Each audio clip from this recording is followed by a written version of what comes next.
welcome Helen Spencer-Oatey. She's been um, a long-time supporter and member of SIETAR UK, together with the University of Warwick, or her Department of Applied Linguistics there. So she's going to talk, as you know, about managing relations across cultures and evaluation perspectives. She will tell us more about that. Just a few words about SIETAR UK. I assume most people know about us because that's why you're here. So I really won't say much. That this is our first professional development event this year. We've got several others planned in over the coming months, and I'll mention those at the end. And as you know, we're part of SIETAR Europa, which also has a big selection of events, including one tomorrow, in fact, on racism. So something about Helen. She's the Emeritus Professor of Intercultural Communication and Applied Linguistics at Warwick, which means that she retired, actually retired from full-time teaching last year. Her background, academic background, is in psychology and pragmatics, and her main research interests are in intercultural relations. She's written a number of books. I know that one of her co-authors, Peter Franklin, is here tonight. She wrote Intercultural Interaction with Peter. And her most recent book is, and the sort of trigger for this event tonight, is Intercultural Politeness, Managing Relationships, Relations Across Cultures, which she's co-written with a colleague in Hungary, I think, Daniel Kadar. And Helen is not only an academic, but her big interest has always been to apply research for actual applications in intercultural training. And she's co-authored a lot of materials which are available on this globalpeople.org.uk site at Warwick. And there's a big, I had another look at it today. I'm familiar with it, but I had a good look, and there's a lot there. And just to say who's here from SIETAR UK tonight, Chris Massey is our events director. He's going to be handling the questions. And I'm the president of SIETAR UK, and Gabriela Veglowska, our communication director, she's doing the technical support this evening. And I should say, I forgot to actually say that we're recording this event tonight because some people couldn't come, either because they had other commitments or because they were, or they're based in Asia. For example, we have a member who asked me from South Korea that she couldn't. Well, she could, but she didn't want to attend in the middle of the night. So we'll be recording it just to let you know. Okay, and I'll stop sharing my screen now, and I'll hand over to Helen. Just a little bit, just about questions, that as we go along, if you've got any questions, put them in the chat. Chris will collect them and put them to Helen at an appropriate moment. And then at the end of the whole, when Helen has finished, she's going to throw things open for questions, and we'll see how we cope with, how we deal with those at the time. Okay, so over to Helen or Chris. Thank you very much, Adrian. So now I need to just try and share my screen with you all.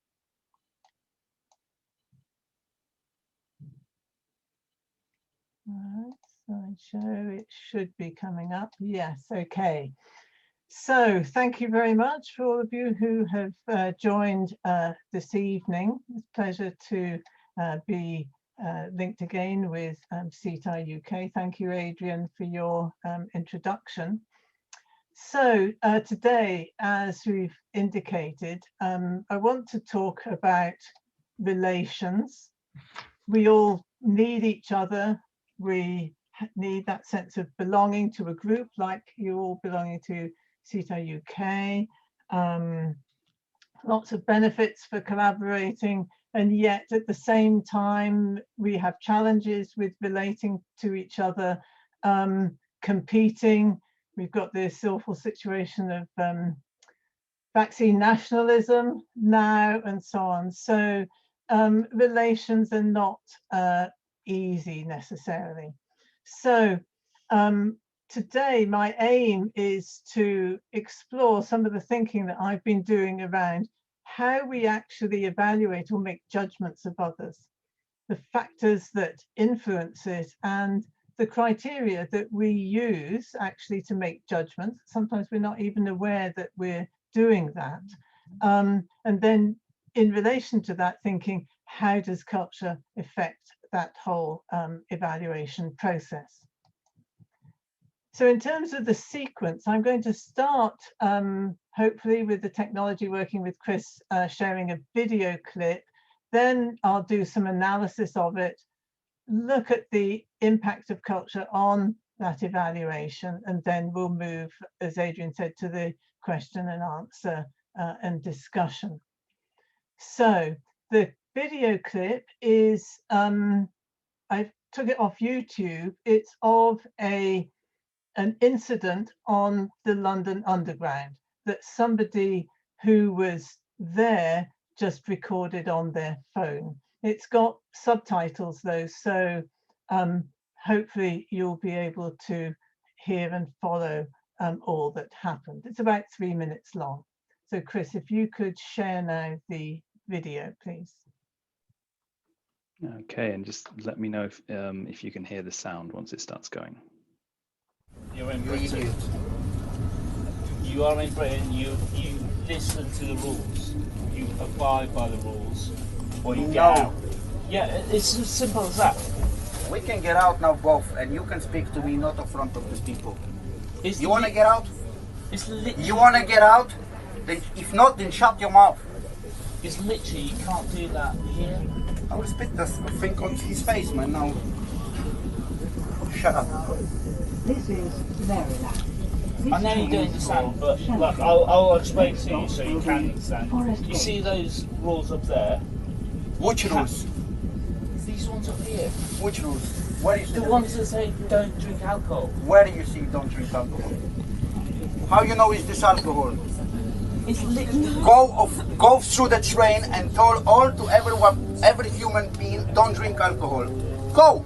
Literally. No, just go. You're the only one. Just go. No, I'm not the only one. You You're idiot. literally the only one. You are yourself drunk. You idiot. Yes, but I'm not drinking. And I'm drinking. If you care, call the police and they will speak to me. You have no right, you. No, literally, born and bred here. You're literally. Racist. You are a racist. You know that. I'm born and bred here. You've No. come into this country. Yes, and I'm you coming to piss you off. Abide by these rules. No, it's not right. Of course I'm right. No. Abide by Right. literally English laws. I'm not sitting on your head. What I will do right now. Abide by English laws or get out. I will get with you out, and you will be sorry. A Polish boy from Russia will you in the moment. Yeah, I'm sure they will, but Fucking Gagarin. either abide by our laws or get out. It's as simple as that. People that create love like you is supposed to be in the toilet. I'm sorry, please. I just wanted to say, yes, you can probably drink beer, but you have no right to talk to somebody like that and to use their nationality against them. It is wrong. Yeah. And I was trying to explain to him the laws of this country. He doesn't understand. His race against him. It is disgusting. And because of your behaviour, I don't want to sit here. Thank you very much. Yeah, but essentially you shouldn't be drinking. Is what she was saying. This is People like you are very ashamed of this This country. train is for Shanty. Thank you very much. Next stop will be Manor I Park. say that. Thank you very much. And she also said you shouldn't be drinking. So I think we both win there, but you're still doing that.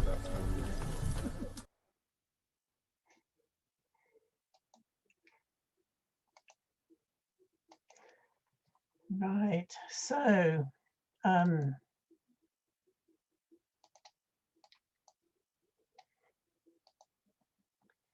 if we think through how could we analyze that in terms of trying to understand it from a sort of cultural and a rapport perspective.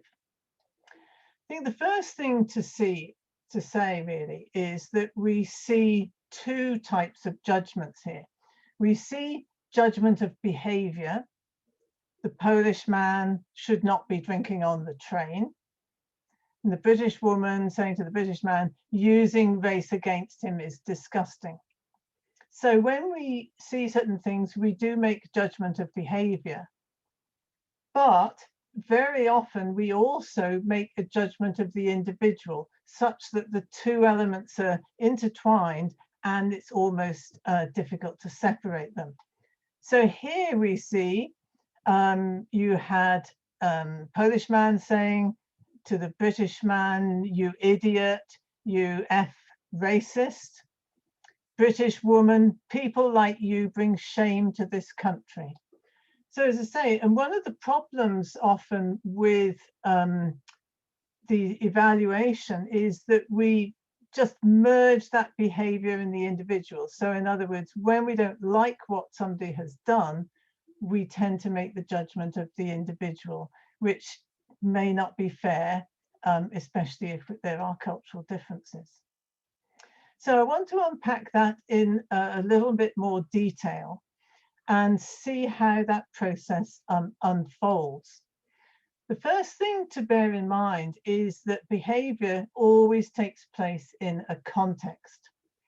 And sometimes I feel that in the intercultural field, we've overlooked a lot of the complexity of context. Context actually has multiple layers, and I will come back to that later on. But from an interaction perspective, it's very much the context of the interaction, because that has certain constraints. One, I think, very helpful framework for looking at that is one by Allwood, where he looks at the type of communicative event. And he has 4 parameters. First one, what's the purpose? And with that, what procedures go along or are allowed to take place in that event. Secondly, the roles, who's there, who has rights and obligations. Then artifacts, instruments, tools, is there anything particular on that? And then the environment, the social atmosphere, physical arrangements, and so on. And we can use this framework to apply to events and see how maybe different people are interpreting them in different ways. So I was trying to think, okay, what do we see about traveling on a commuter train? In some ways, it's not as specific as some types of events. Purpose, well, I think the people's purpose would be to arrive at the destination safely. Procedures, probably just general etiquette. Don't inconvenience or upset others, show your ticket when you're asked, and so on. Role rights and obligations, well, passenger to passenger, passenger to ticket collector, not sure much else.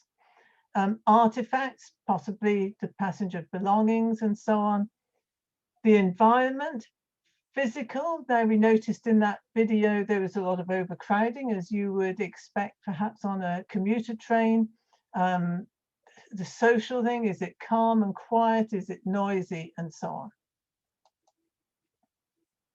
So if we think of procedures, actually there are procedures for traveling on London Underground, and the Transport for London says customers are prohibited from drinking or carrying open containers of alcohol on the London Underground.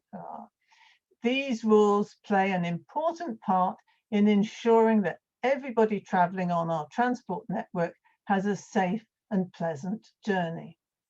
So here there are very clear procedures about what you you are not allowed to do on London Underground. We go on though and think, okay, role rights and obligations, who has the right to deal with any breaches? So it says Transport for London staff, inspectors and the police deal with incidents of alcohol consumption, usually through asking the passenger to refrain and dispose of the alcohol, using the opportunity to educate about the purpose of our bylaws. So here it's actually saying it's only London staff, inspectors and the police who can deal with something. So this raises the question, did the British man actually have any right to say anything at all? Could he, should he, or is that part of just being caring to other passengers? Then if we take Allwood's third one, the artifacts, the man has an open can of beer, which we saw was not allowed. The environment, we could see it was physically, there was a crowded commuter train. The atmosphere, increasing tension as the row escalates. If any of you, if we're in a thing like that, we can often get nervous nowadays with different things that happen as to what might happen next. So what we can see here, we've got behavior in context, in other words, on a commuter train. We've got certain expectations over behavior, some of them rule-based. And in this particular case, it triggered an incident. What I've got here is this notion that if something is just slightly abnormal, we would barely notice it. If it's very unusual, though, we notice it, and that may trigger that threshold. Just in passing, those of you who are familiar with Michel Gelfand's notion of tightness, looseness, you'd have here variation among individuals as to how much they would worry or bother about this kind of thing. Now, interestingly, in this particular case, is even though that rule came in over 10 years ago, 2008, in fact, it seems many people are unaware of the rule. I actually didn't know it. One of the MPs last year or something was caught with this and she didn't know it. So although it's a rule, and this is where it also comes here, just because it's a formal rule doesn't mean to say that everybody actually knows about it or necessarily looks at the notices. But when something has been triggered and we start that evaluation, we then need to think, okay, what criteria are being used? And in this incident, we actually had a multiple set of evaluations. You had the British man evaluating the Polish man as the individual, like we said, and his behavior. You had the Polish man evaluating the British man and his behavior. And you had the British woman evaluating both the men and their behavior. So it was quite a complex set of evaluations.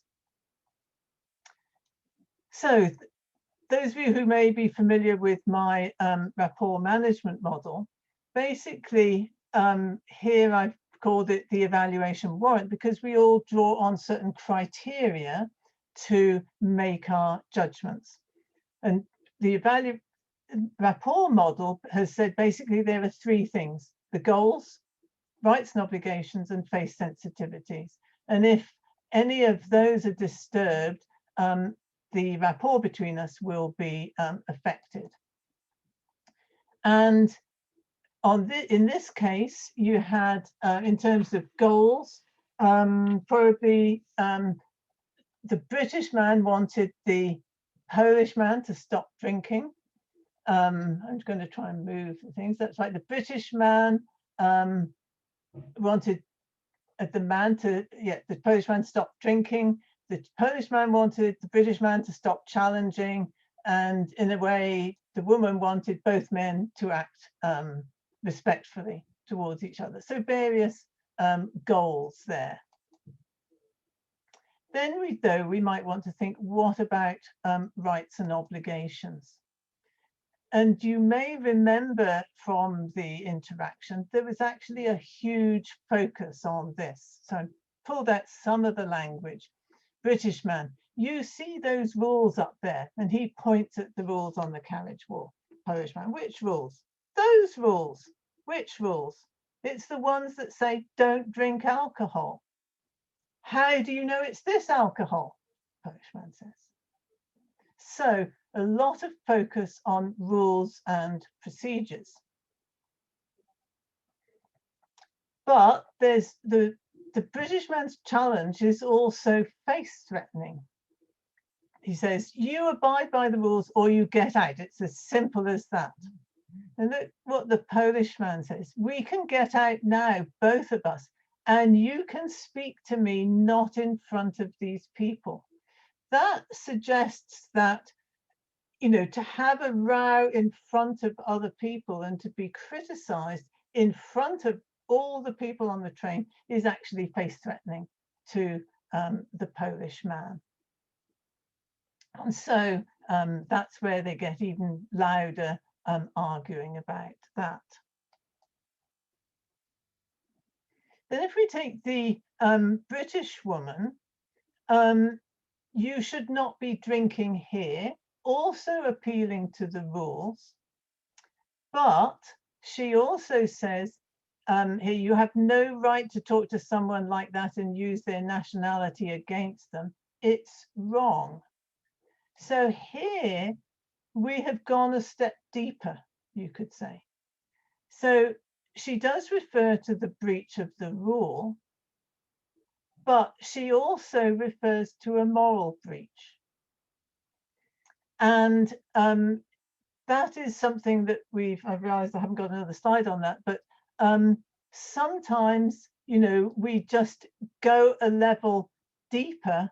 As I say, here we've got the two men and the two women talking about the rules, but in this sense, there's something deeper also that's being appealed to. It's not just the London Underground rules, but actually some moral issue. And for her, she was posing a moral challenge. You may want to follow up on some of this with Jonathan Haidt, his concept of fairness and justice. So in other words, when we make these judgments, part of it may be around the particular event, which is around the bases of rapport, but we may appeal to these deeper things, which of course links with a lot of the traditional work within the intercultural field on values, and I'll come back to that a little bit later. So what do we see if we put it all together? You have that behavior with the expectations, it triggers an incident, they go through those judgments, those evaluations, sorry, and ending up judging each other, all criticizing each other. Impact on relations, the woman leaves the carriage. I would thought she was brave actually to say something, because it's, you know, it could have been a difficult situation. Okay, so if we then think, okay, how does culture impact on that? In some ways, you could say this could have been anybody. It didn't have to be, it wasn't particularly British or Polish. It could be anybody, but how could we explain culture from that point, from this sort of thing? This is a very sort of big picture things I think that we've been working on recently, perhaps with Katharina Leffringhausen, whom you may know. We all belong to cultural groups. We have our own personalities and idiosyncrasies. And these feed into two main things: our cultural group identities and our cultural patterning, the norms, the schemas, the values, the ideologies we have. And they influence the dynamics of the encounters. So I could put that in a slightly more detailed view. So social group memberships, we're all members of multiple groups simultaneously: national group, organizational group, ethnic group, religious group, professional group, language group, project team, all kinds of things, all of which, as Shalom Schwartz would say, forms the press of culture for us as individuals. Through those, we develop our own cultural group identities, multiple groups of identities, and kind of understandably then we form these in-group, out-group, insider, outsider senses. As I say, we see this now with, yeah, dare I say it, Brexit, or the vaccine things, you know, vaccine for our group, not your group, etc. And then there's also these patternings which relate to partly to the cultural event that I just talked about, the type of cultural event, norms, schemas, and so on, all of which can frame but not determine those the dynamics of the encounters. So if we relate that back to here, we've got our cultural schemas as to how you behave on the train, etc., which forms those expectations and the norms associated with that. Often down here, we've got our personal and group identities.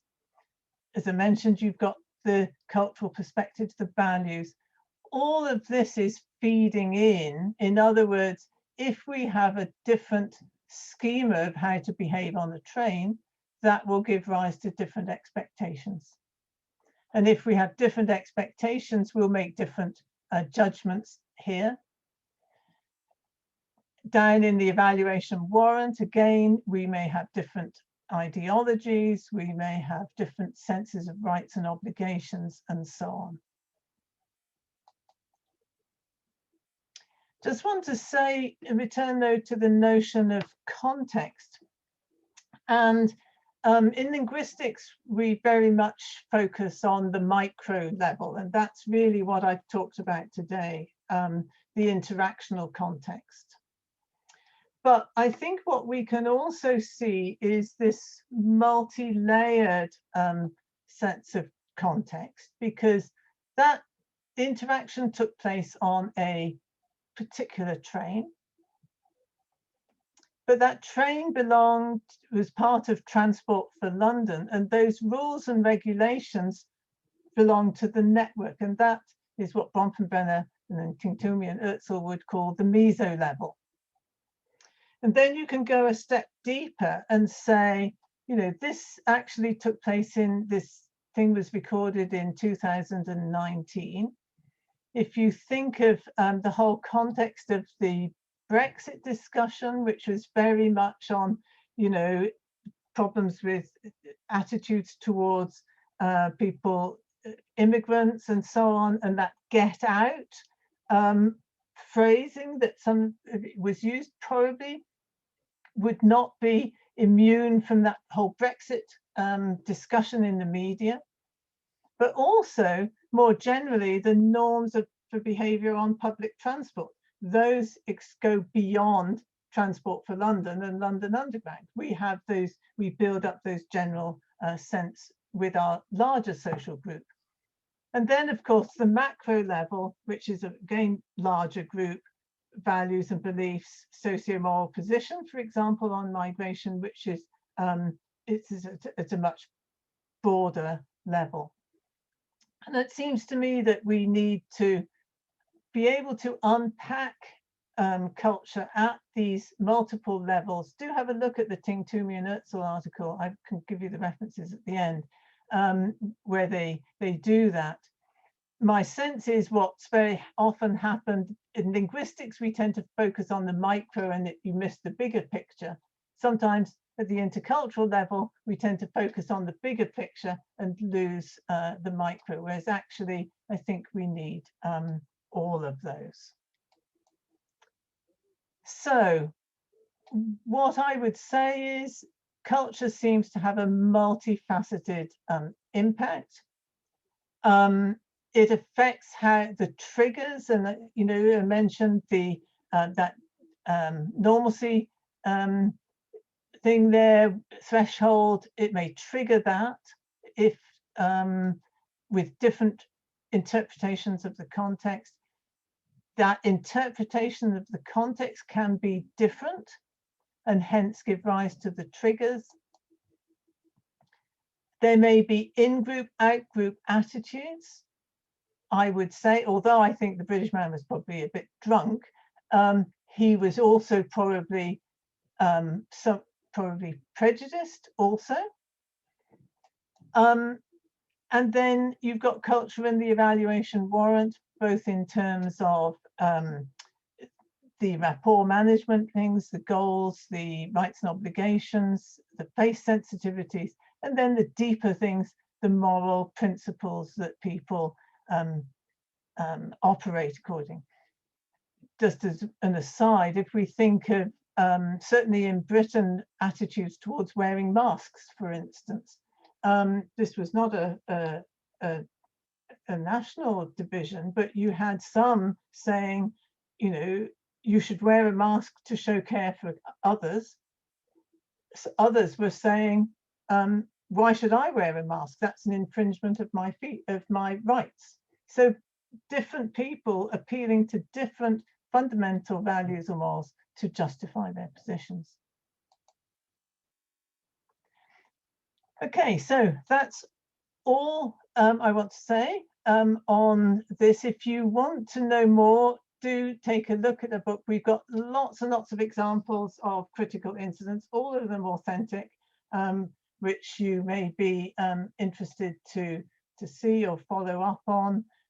If you have any questions now on the framework, I think Chris is going to manage that, and then if not, we can go into a general thing on general discussion questions.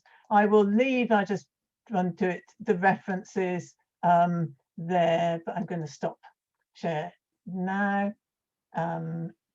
Excellent. Yeah, great. Well, not so much questions on the chat, Helen, but you have sparked a huge amount of conversation and debate. So we had lots of conversation on the chat about the idea of it started off with, would this have happened in the same way had it been two British men, as opposed to one British guy and one Polish. There, and especially if it had been a white British person, would the person have made any comments? That moved on to a discussion of negative feedback in public and how that is seen differently across different cultures. The role of alcohol in the whole scenario. What else do we have? Yeah, and then something even on gender issues. So men locking horns, as Lucy says, and the female response to the behavior. So there are all sorts of different approaches to this. No questions per se on the model, but lots of discussion around the incident itself. Don't know if you have any comments on any of that, Helen. No, I mean, I would say, does anybody want to actually, would they like to discuss or debate some of those things now? Feel free to open your mics if you have any comments or questions that you'd like to bring in. Related to the model or to the incident. Yeah. May I say a few words? Gregory, please. Yeah. Good evening. I worked in London for 5 years as a city representative. So I made a lot of, but that was some, about 15, 16 years ago. And just two comments that London is was also different, was exception. Now it is not. This is number one. Second point, when in Rome, do as Romans. And it's absolutely, it was, I mean, well, stop visiting now Britain, but I'm thinking from St. Petersburg and what's going on not in this pandemic, in principle. And I see so different.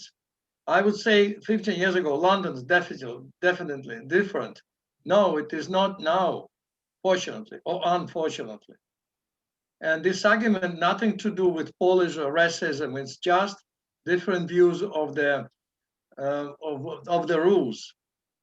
And that is, I understand very much the British brave woman, that's her position. Nothing to do with Poland or Russia, just because, yeah, you have to obey the rules. Don't eat smelly food. That was the, like, yeah, I remember that, and I never tried, but I remember this, don't eat smelly food, and that's how life is. If you don't want, you just stay where you are, in Poland or in Russia, and do what you want to do. And, well, it's a long story, and I just want to say thank you very much. It's so, I was just speaking as an ordinary person, if I do interculture and do researches and books, but you made a very serious analysis. I couldn't raise to the occasion, but interesting. Thank you. Thank you, Grigory. Thanks very much. I mean, that does raise an interesting question, actually, which I was wondering about myself. Was the British man being racist?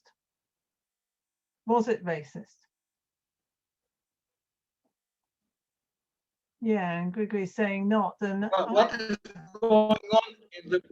going on in the world today? All these things of the actresses and producers, all this stuff and rubbish, I say. Yeah, but no, that is how he's probably even not from Eton or Harrow. He maybe some from Bradford, but I went to university in Bradford. It doesn't matter his education. He just wants. Maybe he was a little, as I say, not aggressive, and maybe the best way was say, "Where are you from? And is it your tradition? Or can we share the beer?" I don't know how to. This is the art to come into conversation with a drunkener, with a foreigner, with a bus conductor from Pakistan. That is an art, and I use it in my life everywhere. But sometimes you are not on the stage; you are in public transport. Thank you. We've got a couple of hands up. We'll come to those in just a second. Cecilia said in response to your question, Helen, as to whether the British guy was being racist. Cecilia said that she doesn't think that was the original intention, but maybe it went that way. And Deborah makes the comment that he was being xenophobic. Let's go to the hands up. Vincent, we'll come to you, and then Kirsten, to you after. Oh, we've got lots of hands up. So Vincent first, then Kirsten, then we'll take the next ones. Yeah, not ladies first, George, and I was first. No, I'd like to look at the context. Clearly, the guy, the universalistic attitude, of course, respect the rules. I'm in Britain, I'm a British person, so you should respect the rule. Fair enough. Now imagine that the guy would have been on the tube with not one, but 3 or 4 Polish guys drinking. Then he would have been in a minority position and not a majority anymore. Maybe he would have changed completely his attitude, because he might have feared, just for his, I don't know, not for his life, but just, being punched or something. So I think that you have to look at that as well. The context is extremely important, whatever it is. We were in Britain on the tube. It was not in China. It was in France, whatever. Okay, and then the majority-minority aspect as well. He felt, of course, very strong because he was the British guy, universalistic, respect the rule, and he knew he was surrounded by British people. So he was like maybe a spokesman about British culture, and he wanted to get things right. But again, if he had been a minority in his own country, I think he would have had just, mellowed down a little bit, probably. My guess is, yeah. Interesting comment, Vincent. Yes, thank you. And that relates back to what Helen was saying about context completely. Great, thank you. Kirsten, over to you. Yes, I would actually like to widen the idea of context, because we have also a context when we look at the video, and I think Tanya made a comment about this, that all of our comments on this reflect our interpretation of that behavior. So some people put the women's perspective in. That is usually the women, yeah? So people from a non-British perspective see this differently. To me, this guy behaves, on one hand, extremely un-British if he hadn't been drunk, which he was, and you could hear that. I'm sorry. He might have actually played the British card, like, I'm British, I don't say anything. Yeah? So, but on the other hand, this is also typical male British behavior to me, and I have experienced that. So I think, but I really like the reactions here, because it just reflected so much how we see this. And I love this example, Helen, because there is no easy answer. For me, the language the white man uses is racist. Yes, other people might see this differently. So if I use this in a classroom, it will spark a huge debate, because there's so much context that all of us and all of our students bring in. And then you realize there isn't an easy answer, like British are like this, Polish are like this, you shouldn't have drunk on the train. So great example. And I like this. We should record a chat, Chris, please, because I think it's also very good to really reflect on how we are discussing this. Very interesting meta debate there. Yeah, thank you, Kirsten. Great. So we've got 3 hands up. We'll go in the order that they appear on my participants list. So we'll go Natalie, Deborah, and then Marcella, if we may. Thank you. Yes, thank you, Helen. This is a lovely example. I would love to get the reference. I would like to come back to the idea of ethnocentrism versus racism versus prejudice, because I think it's interesting how we're using those terms. I personally feel that racism coming from the United States needs to be reserved to color of skin and the prejudice that is around that. However, what I love about this example is that it shows the continuum that exists between ethnocentrism to racism and prejudice in the middle. And I think that this is an issue that we don't look at enough in the intercultural world, because of course, racism being the level of power that is associated with the cultural differences. I, as a Franco-American, I'm not treated at all the same way as a Franco-Algerian person because of the history of those relationships and the power invested in each of those cultures.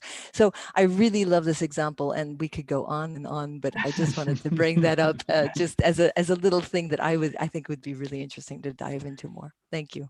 Good, great. I've put the oh yeah, and Chris has just put the link there to the video, so anybody can download it from YouTube. And as you say, it's hugely rich. I mean, in the book we actually analyzed it for confrontation, arguments, and disagreements. So as you say, endless things you can discuss around it. Yeah. Thank you. And just while we're on the chat, we have a comment there that the no drinking in public rule is the same in Poland, perhaps even stricter. Okay. So that is very interesting. And again, we come back to would it have been the same if it had been a Brit?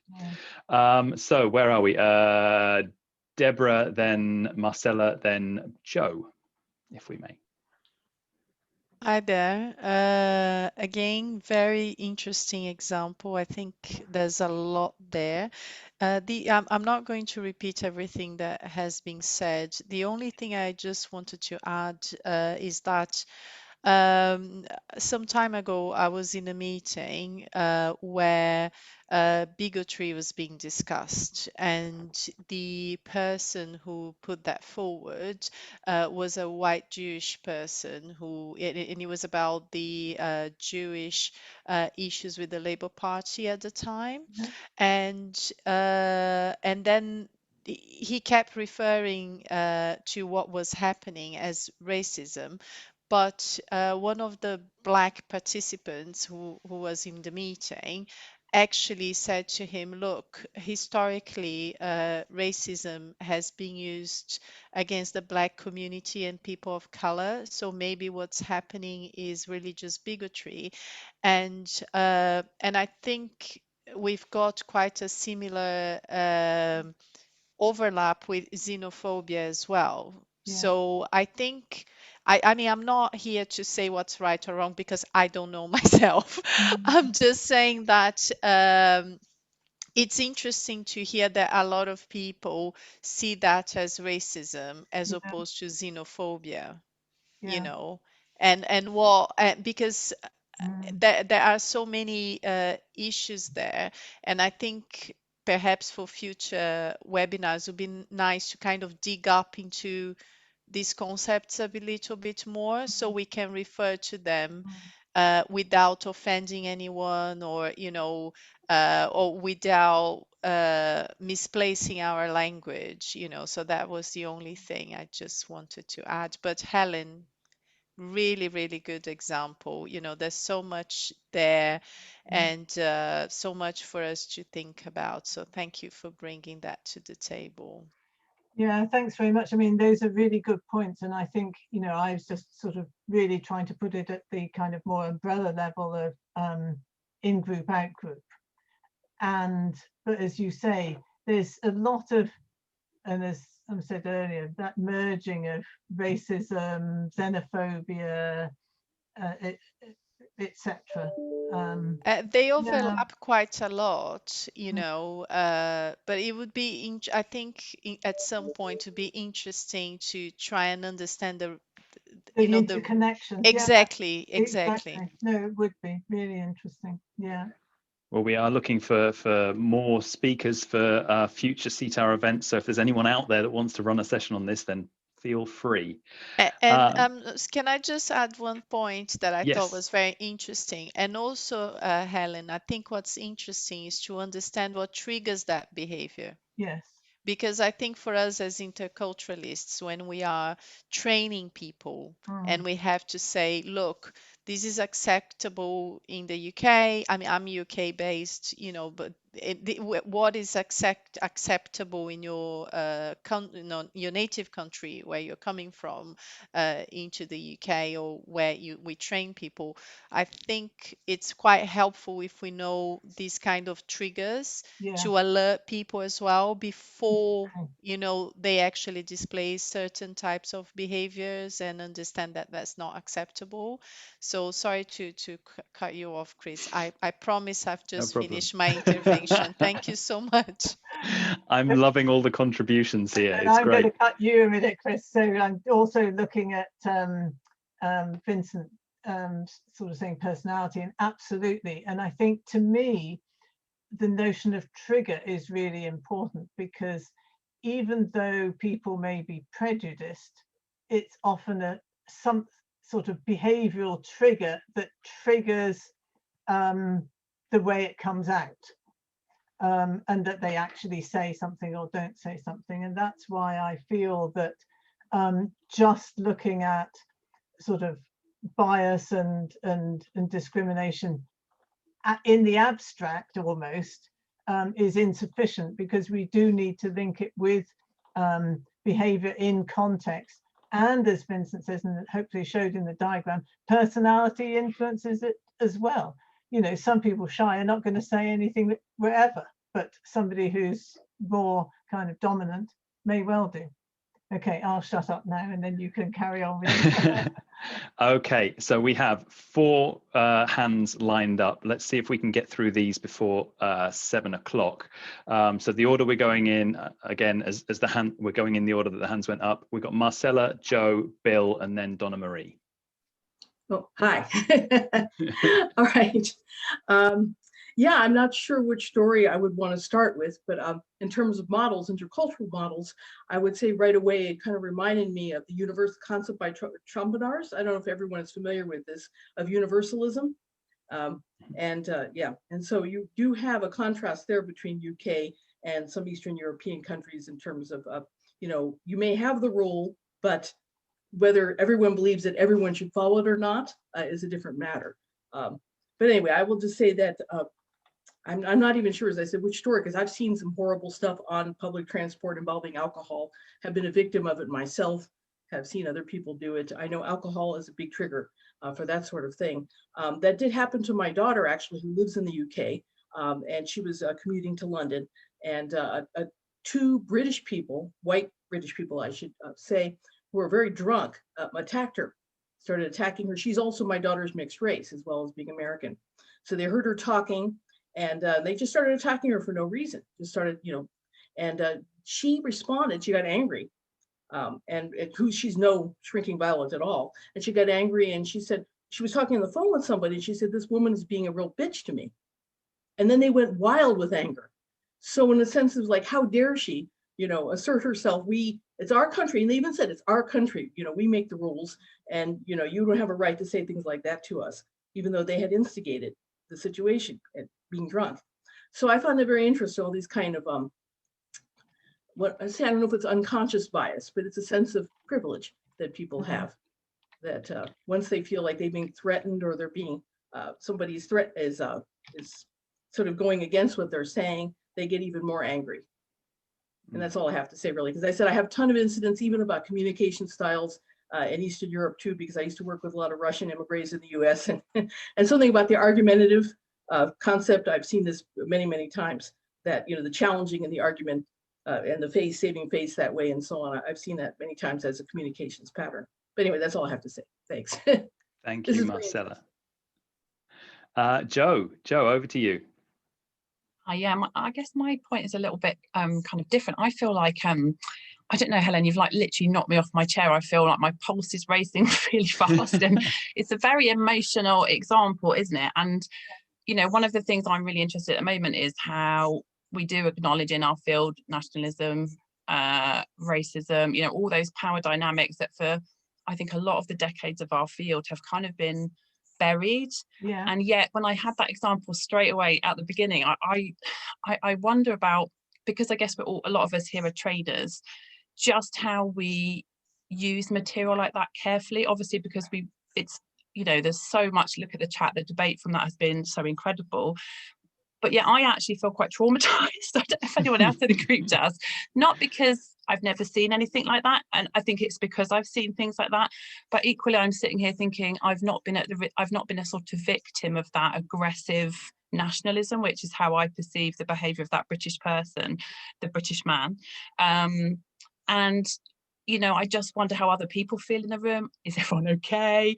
How do we use that and not re-traumatize people in our group? So just a slightly different comment, really. But thanks very much, Helen. Brilliant as always. And but yeah, my pulse is really high. Yeah, thanks, Joe. I'll just respond quickly to that. I certainly was shocked, and I think I'll tell you, what can I say? This is the first time that I have used it in an event or anywhere. When we were writing the book, I had a basic principle that I only wanted to use examples that had really happened, rather than, made up ones, which you see so often, and it's not that easy to find them, actually. It's really not that easy. And I was actually looking for material on conflict and disagreement and came across this and so analyzed it. But what can I say? I think we need more real examples, but as you say, in a sense, although it's upsetting,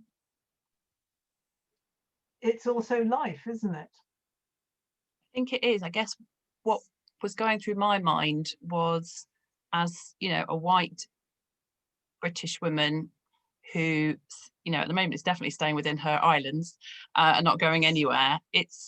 Even I found that really difficult to actually engage my intellect for possibly about 5-10 minutes, just because of that kind of emotional impact. So, should I have been somebody else, a person of colour who'd, perhaps been at the receiving end of that? I think it's really important that we're all mindful of that. Yeah. I know we want to use real examples, and I think that's brilliant, because then, it has so much more power. But yeah, that was what I was kind of reflecting. I'm really interested to hear other people's thoughts on the chat as well. But thank you, Helen. Thank you. I must admit, what has caused me a lot of thought also is that the woman was brave enough to say something. Because if I'm honest, I'm not sure that I would have. and knowing now all that we know about you being attacked, if even in front of all kinds of other people, I mean physically attacked if you do say something, but it also raises the sort of moral dilemmas, in the sense that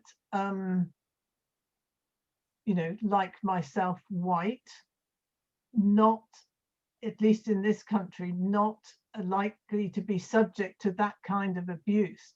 But what duty do I have to actually say something, even though it may cause problems?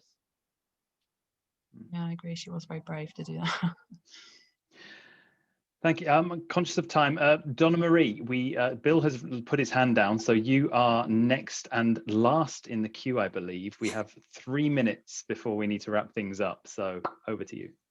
Okay, well, I want to say thanks and to everybody who's organised this, and particularly to Helen, because I used a lot of her research in my master's thesis, so it's really nice to see her in the flesh.